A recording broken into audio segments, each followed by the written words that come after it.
It's the International Soccer Preview. We are Soccerphiles Canada. Here we go. Hello and welcome to the International Soccer Preview by Soccerphiles Canada. I'm Kevin and this is Series 32 on the players of the 2026 World Cup. This episode covers England's players. And we're going to start Section 3 with a quick review of the candidates, basically what we did in Section 2, the candidates and their likelihood, partly because we're creating a short version of the mediacast with this information. And then we have a couple of other concluding matters after that. So let's race through the squad. Again, we have manager Gareth Southgate, been there since 2016, and we don't think he's going to lose his position or anything. He's been successful for England. Let's go to goalkeepers.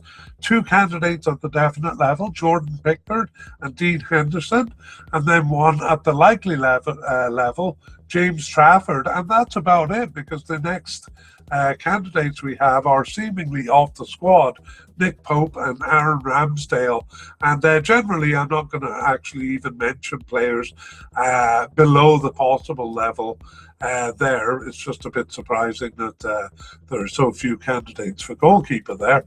Let's go to central defenders. None at the definite level, but four at the likely level. Mark Gahey, Ezri Konsa, John Stones and Dan Burn.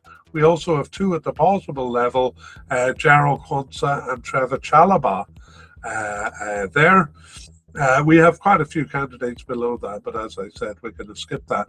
Left back is an interesting position for England. They really seem to be struggling to find someone. We have four possible candidates: Miles Lewis-Skelly, Nico O'Reilly, Lewis Hall and Jed Spence, all four of them at the possible level. Some of the right backs they've actually been using or trying out as left back as well, so really struggling to find a left back. The right backs we have, there are no definite candidates, but a likely candidate in Reece James, and then two possible candidates, Trent Alexander-Arnold and Tino Livramento. Up we go to the midfield. For defensive midfielders, we only have one player, but he is at the definite level, and that is Declan Rice.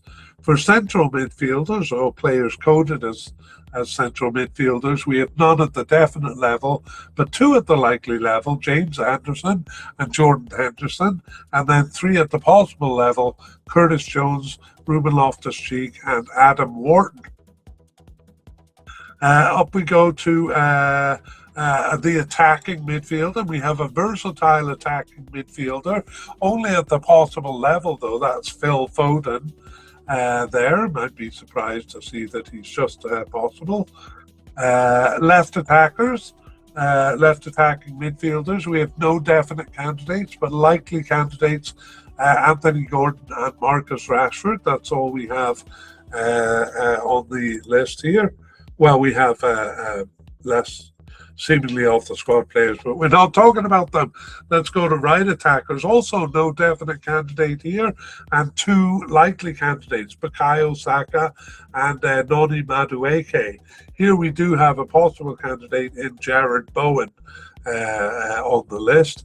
And then central attacking midfielders, here too, no definite candidates, but two likely candidates, Jude Bellingham and Morgan Rogers. Here, though, we have three possible candidates in Cole Palmer, Morgan Gibbs-White and Eberechi Eze, the third possible candidate. Moving on to forwards, we have no secondary strikers. So centre forwards, we have a definite candidate in Harry Kane, captain of the team.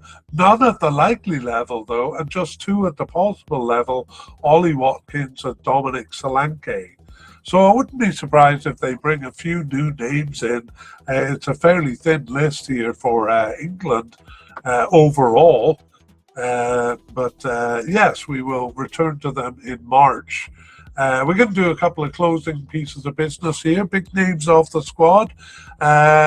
We have Luke Shaw with England from 2014 to 2024. That's really why they are struggling to find a left back, because he is basically no longer in the position. Last appeared in the 2024 Euro Cup there, Luke Shaw. The other one is the right back, sometimes plays as a right winger for England, but really I see him as a right back. Kieran Trippier, with England from 2017 to 2024 with 54 caps, last appeared in the Euro Cup there. And that's it for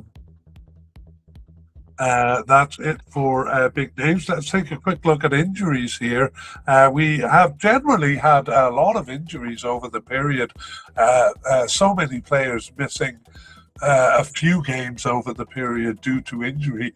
But right now we only have a couple on our radar that we want to keep an eye on. The first one is Levi Colwill.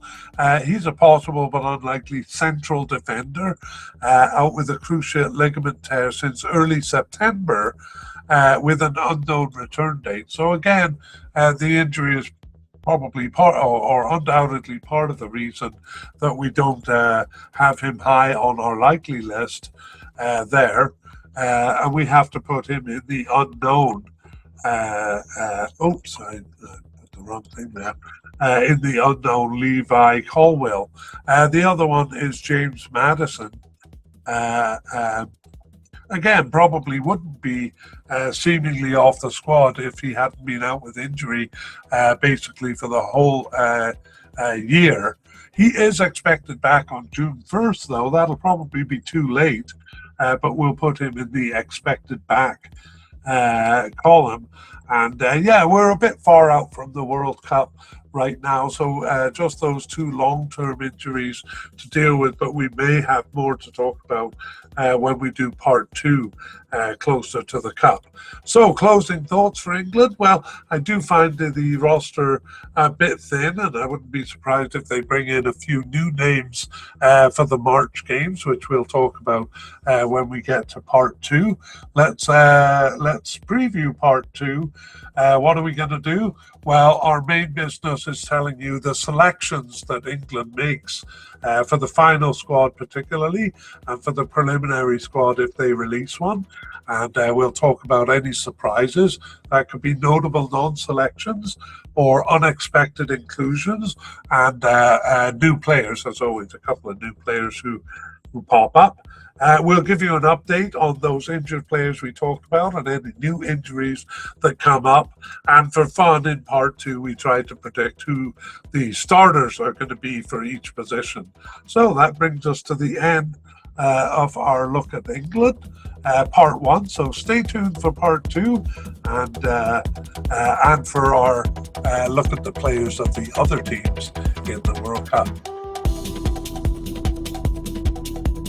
We would like to thank Michael Foster and Pixabay for the wonderful music in this mediacast. The title of the piece used is Look to the Sky, Tribal Dance Beats Native American.